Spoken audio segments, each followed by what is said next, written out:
आओ कोई चाय पानी कोई खाना खुना हो जाए सरदार जी बहुत मेहरबानी आयो मैं नहीं बाबा बुल्ले शाह सरकार की जाना कितों सरदार जी आए यूके का यूके यानी कि लंदन लंदन चो और सरदार जी आयो मैं ना बाबे बुल्ले शाह की नगरी च आइए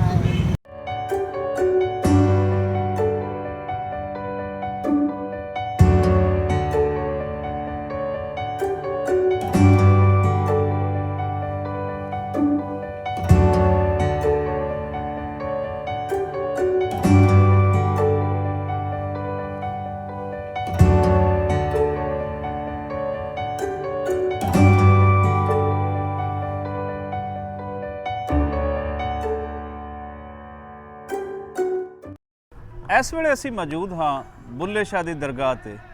ਬੁੱਲੇ ਸ਼ਾਹ ਜਿਨ੍ਹਾਂ ਦਾ ਜੰਮਪਲ 1680 ਦੇ ਵਿੱਚ ਉੱਚ ਸ਼ਰੀਫ ਦੇ ਵਿੱਚ ਹੁੰਦਾ ਹੈ।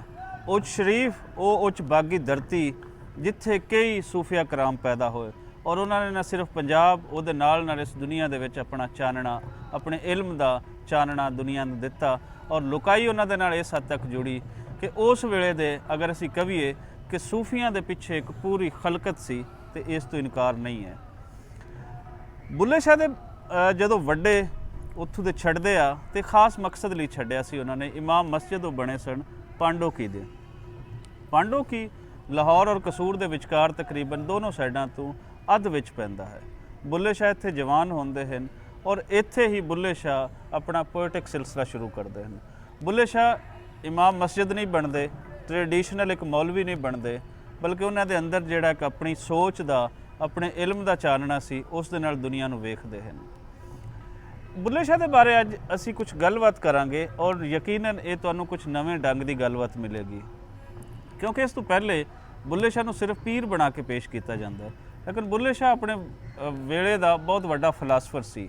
ਉਹਦੀ ਫਿਲਾਸਫੀ ਨੂੰ ਪੂਰੀ ਦੁਨੀਆ ਨੇ ਮੰਨਿਆ ਔਰ ਐਵੇਂ ਨਹੀਂ ਕਿ ਉੱਥੇ ਨਾਰਾ ਮਾਰਦਾ ਹਰ ਇਨਕਲਾਬੀ ਮਾਰਦਾ ਨਾਰਾ ਕਿ ਬੁੱਲੇ ਸ਼ਾਹ ਅਸੀਂ ਮਰਨਾ ਨਹੀਂ ਗੌਰ ਪਿਆ ਕੋਈ ਹੋਰ। ਸੋ ਇਹ ਦਾਅਵਾ ਦੁਨੀਆ ਦੇ ਵਿੱਚ ਕਿਸੇ ਨੇ ਨਹੀਂ ਕੀਤਾ ਕਿ ਗੌਰ ਦੇ ਵਿੱਚ ਕੋਈ ਹੋਰ ਹੀ ਪਵੇਗਾ ਬੁੱਲਾ ਜਿੰਦਾ ਰਹੇਗਾ।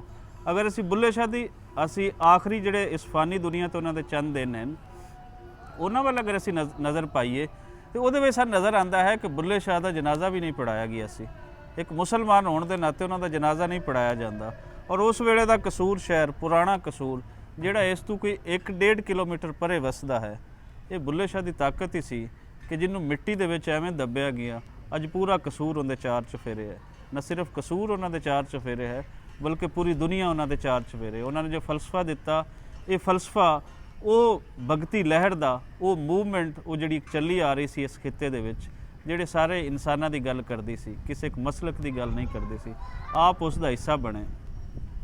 ਮੇਰੇ ਨਾਲ ਜਸਵਿੰਦਰ ਬਾਦ ਜੀ ਜੋ ਯੂਕੇ ਤੋਂ ਆਏ ਔਰ ਖਾਸ ਬੁੱਲੇ ਸ਼ਾਹ ਦੇ ਮੰਨਣ ਵਾਲੇ ਆ ਤੇ ਅੱਜ ਅਸੀਂ ਇਹਨਾਂ ਦੇ ਨਾਲ ਵੀ ਗੱਲਬਾਤ ਕਰਾਂਗੇ ਕਿਉਂਕਿ ਜਿਹੜਾ ਫਲਸਫਾ ਹੈ ਬੁੱਲੇ ਸ਼ਾਹ ਦਾ ਔਰ ਬਾਬਾ ਗੁਰੂ ਨਾਨਕ ਦਾ ਸੂਫੀਆਂ ਦਾ ਔਰ ਗੁਰੂਆਂ ਦਾ ਇਹ ਤਾਂ ਇੱਕ ਹੀ ਹੈ ਤੇ ਇਹ ਇੱਕ ਫਲਸਫਾ ਕੀ ਆਖਦਾ ਹੈ ਇਹ ਕੀ ਦਰਸ ਦਿੰਦਾ ਹੈ ਇਹ ਅਸੀਂ ਪੁੱਛਦੇ ਹਾਂ ਜਸਵਿੰਦਰ ਬਾਦ ਹੋਰਾਂ ਤੋਂ।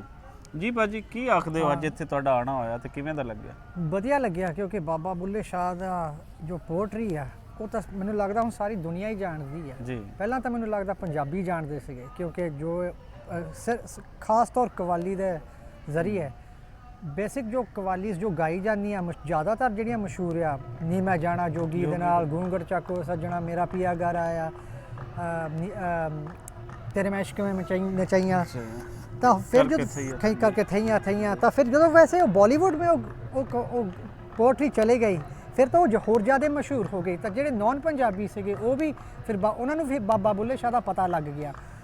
ਲਿਰਿਕਸ ਤਾਂ ਵੈਸੇ ਥੋੜੇ ਬਦਲੇ ਗਏ ਪਰ ਉਹਦਾ ਜੋ ਮੈਨੂੰ ਪਤਾ ਆ ਕਾਫੀ ਲੋਕ ਉਹਨਾਂ ਦਾ ਸ਼ੌਂਕ ਪੈਦਾ ਹੋਇਆ ਕਿ ਬਾਬਾ ਬੁੱਲੇ ਸ਼ਾਹ ਦਾ ਪਤਾ ਕਰੀਏ ਇਹਨਾਂ ਦੇ ਲਿਰਿਕਸ ਦਾ ਪੋਇਟਰੀ ਦਾ ਮਤਲਬ ਕੀ ਆ।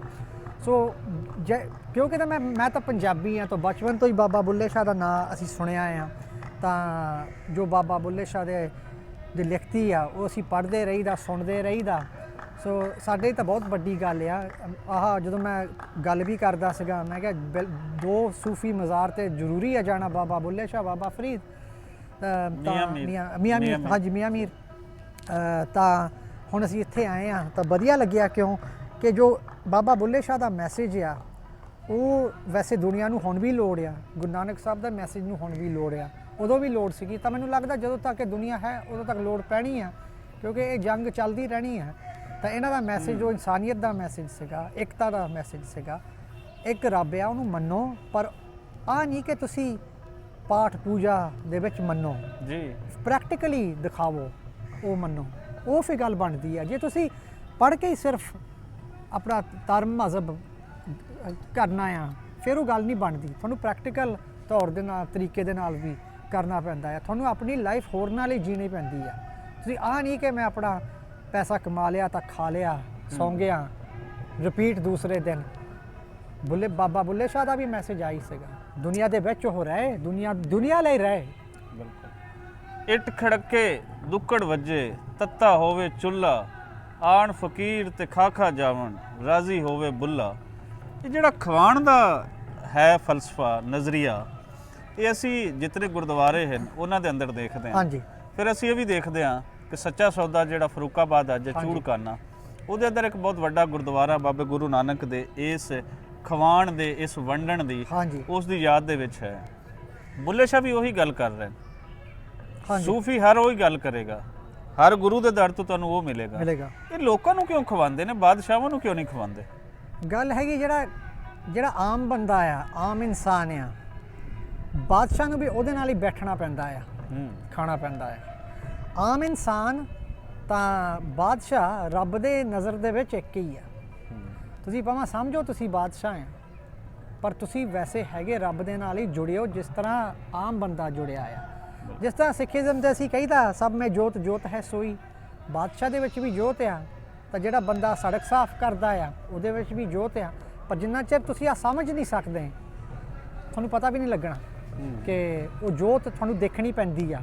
ਪਰ ਕਿਉਂਕਿ ਸਾਡੇ ਮਨ ਬਹੁਤ ਕੁਛ ਨਾਲ ਭਰੇ ਹੋ ਆ, ਅਸੀਂ ਉਹ ਸੋਚਦੇ ਨਹੀਂ, ਅਸੀਂ ਆਪਣੇ ਬਾਰੇ ਜ਼ਿਆਦਾ ਸੋਚਦੇ ਹਾਂ, ਸਾਨੂੰ ਉਹ ਜੋਤ ਦਿਸਦੀ ਨਹੀਂ ਹੈ। ਸੋ ਜਿੰਨੇ ਵੀ ਇਹ ਪੀਰ ਫਕੀਰ ਗੁਰੂ ਪੈਗੰਬਰ ਸੀਗੇ, ਉਹਨਾਂ ਦਾ ਮੈਸੇਜ ਆਹੀ ਵੈਸੇ ਸੀਗਾ। ਉਹ ਆਮ ਇਨਸਾਨ ਬਣ ਕੇ ਲੋਕਾਂ ਨਾਲ ਜੀਂਦੇ ਸੀਗੇ। ਬਾਦਸ਼ਾਹ ਤਾਂ ਉਹ ਵੀ ਬਣ ਸਕਦੇ ਸੀਗੇ, ਉਹਨਾਂ ਕੋਲ ਜੇ ਦੇਖਿਆ ਜਾਵੇ ਕਿੰਨੇ ਲੋਕ ਮਗਰ ਲੱਗੇ ਸੀਗੇ, ਪਪੂਲੈਰਿਟੀ ਤਾਂ ਉਹਨਾਂ ਦੀ ਕਾਫੀ ਸੀਗੀ। ਬਾਦਸ਼ਾਹ ਤਾਂ ਉਹ ਬਣ ਸਕਦੇ ਸੀਗੇ, ਜਿੰਨੇ ਵੀ ਗੁਰੂ ਸੀਗੇ ਬਾਦਸ਼ਾਹ ਬਣ ਸਕਦੇ ਸੀ ਤਕਰੀਬਨ। ਬਾਬਾ ਫਰੀਦ ਵੀ ਬਾਦਸ਼ਾਹ ਬਣ ਸਕਦੇ ਸੀਗੇ, ਮੀਆਂ ਮੀਰ ਵੀ ਬਾਦਸ਼ਾਹ ਬਣ ਸਕਦੇ ਸੀਗੇ। ਸੋ ਪਰ ਇਹ ਨਹੀਂ ਬਣੇ, ਕਿਉਂਕਿ ਇਹਨਾਂ ਨੂੰ ਪਤਾ ਸੀਗਾ ਕਿ ਉਹ ਜੋਤ ਸਭ ਮੇਂ ਜੋਤ ਜੋਤ ਹੈ ਸੋਈ। ਬਹੁਤ ਸੋਹਣੀ ਗੱਲ। ਬੁੱਲਿਆ, ਰੱਬ ਕਹੋ ਨਾ ਕਹੋ, ਆਈ ਸੂਰਤੋਂ ਸੱਚਾ ਰਹਿ, ਤੇ ਗੱਲ ਸਮਝ ਲਈ ਤੇ ਰੋਲਾ ਕੀ, ਇਹ ਰਾਮ ਰਹੀਮ ਤੇ ਮੌਲਾ ਕੀ। ਇਹ ਗੱਲ ਜਿਹੜੀ ਖੁਦਾਵਾਂ ਨੂੰ ਅਸੀਂ ਇੱਕ ਖੁਦਾ ਨੂੰ ਅਸੀਂ ਮੁਖਤਲਿਫ ਨਾਵਾਂ ਦੇ ਵਿੱਚ ਵੰਡ ਲਿਆ ਹੈ। ਇਹ ਕੀ ਖੁਦਾ ਕੋਈ ਵਾਧੂ ਹੈ ਨਹੀਂ, ਜਾਂ ਖੁਦਾ ਤਾਂ ਇੱਕ ਹੀ ਹੈ, ਅਸੀਂ ਉਹਦੇ ਨਾਮ ਬਦਲ ਲੈਣ। ਔਰ ਇਹ ਨਾਮ ਜਿਹੜੇ ਬਦਲਾਵੇ ਹਨ, ਇਹ ਇਨਸਾਨਾਂ ਨੂੰ ਕਿਵੇਂ ਵੰਡਦੇ ਹਨ, ਇਹਦੇ ਬਾਰੇ ਕੁਝ ਦੱਸੋ। ਇਹਦਾ ਰੱਬ ਤਾਂ ਇੱਕ ਹੀ ਆ, ਨਾਂ ਤਾਂ ਬਹੁਤ ਆ, ਜਿਸ ਤਰ੍ਹਾਂ ਲੈਂਗੁਏਜਸ ਵੀ ਬਹੁਤ ਆ। ਪਰ ਸ਼ਾਇਦ ਤਾਂ ਰੱਬ ਦੀ ਖੇਡ ਹੋਊਗੀ ਕਿ ਅਲੱਗ ਨਾਂ ਦਿੱਤੇ ਹੋ ਆ, ਪਰ ਤੁਸੀਂ ਜਾ ਕੇ ਹੁਣ ਲੱਭੋ। ਇਹ ਸਾਡੀ ਲੜਾਈ ਆ, ਇਹ ਹੁਣ ਸਾਡਾ ਕੰਮ ਆ, ਅਸੀਂ ਕਿਸ ਤਰ੍ਹਾਂ ਅਸੀਂ ਲੱਭਣਾ ਆ। ਰਸਤੇ ਜਦੋਂ ਅਸੀਂ ਕਸੂਰ ਨੂੰ ਵੀ ਆਉਣਾ ਸੀਗਾ, ਸ਼ਾਇਦ ਕਈ ਰਸਤੇ ਹੋਊਗੇ ਹੋਰ ਜਗ੍ਹਾ ਤੋਂ, ਜਾਣਾ ਤਾਂ ਕਸੂਰ ਹੀ ਆ, ਪਹੁੰਚਣਾ ਰੱਬ ਕੋਲ ਆ। ਰਸਤੇ ਅਲੱਗ ਆ, ਅਸੀਂ ਪੌੜੀਆਂ ਤੇ ਆ, ਕਈ ਲੋਕੀ ਲਿਫਟ ਦੇ ਉੱਤੇ ਆ ਗੱਲ ਹੈ। ਅੱਛਾ, ਅਗਰ ਅਸੀਂ ਜਾਣਨਾ ਚਾਹਾਂਗੇ ਬੁੱਲੇ ਸ਼ਾਹ ਨੂੰ, ਅਸੀਂ ਬਾਬਾ ਫਰੀਦ ਨੂੰ, ਇਹਨਾਂ ਸਾਰੇ ਸੂਫੀਆਂ ਨੂੰ ਜਾਣਨਾ ਚਾਹਾਂਗੇ, ਤੇ ਸਾਨੂੰ ਇਹਨਾਂ ਦੀ ਜ਼ਬਾਨ ਦੇ ਵਿੱਚ ਆਉਣਾ ਪਏਗਾ, ਜ਼ਬਾਨ ਨੂੰ ਸਮਝਣਾ ਪਏਗਾ। ਉਹ ਜ਼ਬਾਨ ਜਿਹੜੀ ਪੰਜਾਬ ਦੀ ਹਜ਼ਾਰਾਂ ਸਾਲਾਂ ਦੀ ਜ਼ਬਾਨ ਹੈ, ਪੰਜਾਬੀ, ਪੂਰਾ ਕਲਾਮ ਪੰਜਾਬੀ ਦੇ ਵਿੱਚ ਹੈ। ਲੇਕਿਨ ਇੱਥੋਂ ਪੰਜਾਬੀ ਤੋਂ ਦੂਰ ਕਰ ਦਿੱਤਾ ਗਿਆ। ਕੀ ਤੁਸੀਂ ਇਸ ਗੱਲ ਦੀ ਲੋੜ ਮਹਿਸੂਸ ਕਰਦੇ ਹੋ? ਬਹੁਤ ਜ਼ਿਆਦਾ। ਦੁਨੀਆ ਭਰ ਦੇ ਵਿੱਚ ਪੰਜਾਬੀ ਜ਼ਬਾਨ ਦਾ ਫਰੋਗ ਹੋਣਾ ਚਾਹੀਦਾ ਹੈ, ਔਰ ਖਾਸ ਕਰ ਜਿਹੜਾ ਲਹਿੰਦਾ ਪੰਜਾਬ, ਪੰਜਾਬੀਆਂ ਦਾ ਵੱਡਾ ਹੱਬ ਹੈ, ਉਹਦੇ ਅੰਦਰ ਪੰਜਾਬੀ ਨੂੰ ਪੜ੍ਹਾਇਆ ਜਾਣਾ ਚਾਹੀਦਾ। ਇਹਨਾਂ ਸੂਫੀਆਂ ਨੂੰ, ਇਹਨਾਂ ਗੁਰੂਆਂ ਨੂੰ ਪੜ੍ਹਾਇਆ ਜਾਣਾ ਚਾਹੀਦਾ, ਤਾਂ ਜੇ ਇੱਥੋਂ ਦੇ ਲੋਕ ਇਖਲਾਕੀ ਲੈਵਲ ਉਹਨਾਂ ਦਾ ਬਿਹਤਰ ਹੋਵੇ, ਔਰ ਇਹ ਸਮਝ ਸਕਣ ਸਾਰੀ ਖੇਡ ਨੂੰ, ਬਾਦਸ਼ਾਹਾਂ ਦੀ ਖੇਡ ਨੂੰ ਸਮਝ ਸਕਣ, ਵੇਲੇ ਦੀ ਲੋੜ ਨੂੰ ਸਮਝ ਸਕਣ। ਬਿਲਕੁਲ ਪੰਜਾਬੀ ਦੀ ਲੋੜ ਆ।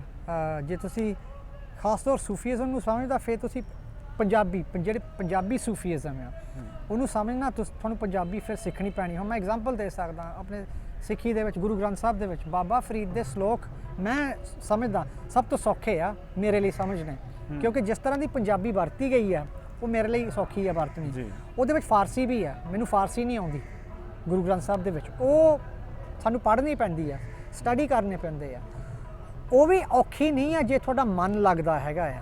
ਪਰ ਮੈਂ ਆ ਜ਼ਰੂਰ ਕਹੂੰਗਾ ਜੋ ਕੁਝ ਲਿਖਿਆ ਪੰਜਾਬੀ ਦੇ ਵਿੱਚ, ਜੇ ਤੁਹਾਨੂੰ ਪੰਜਾਬੀ ਨਹੀਂ ਸਮਝ ਆ ਫਿਰ ਉਹ ਨਹੀਂ ਸਮਝ ਆਉਣੀ, ਤਾਂ ਉਹ ਮੈਸੇਜ ਉਹ ਤੁਹਾਡੇ ਸਿਰ ਤੋਂ ਉੱਤੇ ਹੀ ਚਲੇ ਜਾਣਾ, ਤਾਂ ਤੁਹਾਨੂੰ ਸਮਝ ਨਹੀਂ ਆਉਣੀ ਜਦੋਂ ਹੁਣ ਲੋੜ ਹੈਗੀ ਆ ਮੈਸੇਜ ਲਈ। ਕਿਉਂਕਿ ਦੁਨੀਆ ਦੇ ਵਿੱਚ ਹੁਣ ਨਫ਼ਰਤ ਹੁਣ ਜ਼ਿਆਦਾ ਹੋਈ ਜਾਂਦੀ।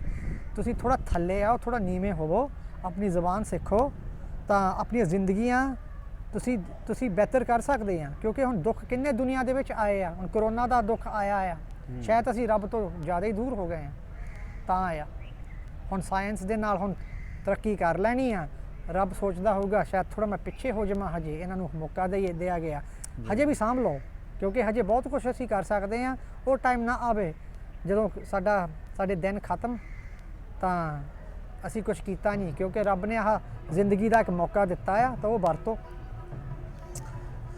ਐਸੀ ਬੁੱਲੇ ਸ਼ਾਹ ਦੀ ਲਾਈਫ 'ਤੇ ਅਗਰ ਅਸੀਂ ਗੱਲ ਕਰਨਾ ਚਾਹੀਏ ਤੇ ਇਹਦੇ ਵਾਸਤੇ ਬੜਾ ਲੰਬਾ ਟਾਈਮ ਚਾਹੀਦਾ ਹੈ, ਲੇਕਿਨ ਫਿਲਹਾਲ ਅਸੀਂ ਇਸ ਨੂੰ ਇੱਥੇ ਗੱਲ ਨੂੰ ਮੁਕਾਉਂਦੇ ਹਾਂ। ਅੱਗੇ ਅਸੀਂ ਗੱਲ ਕਰਦੇ ਹਾਂ ਕਿ ਬੁੱਲੇ ਸ਼ਾਹ ਦਾ ਮਿਊਜ਼ਿਕ ਦੇ ਨਾਲ ਉਹਨਾਂ ਦਾ ਕੀ ਕਨੈਕਸ਼ਨ ਬਣਦਾ ਹੈ। ਇਹ ਅਗਲੀ ਕਿਸ਼ਤ ਦੇ ਵਿੱਚ ਤੁਹਾਡੇ ਨਾਲ ਅਸੀਂ ਸਾਂਝਾ ਕਰਦੇ ਹਾਂ।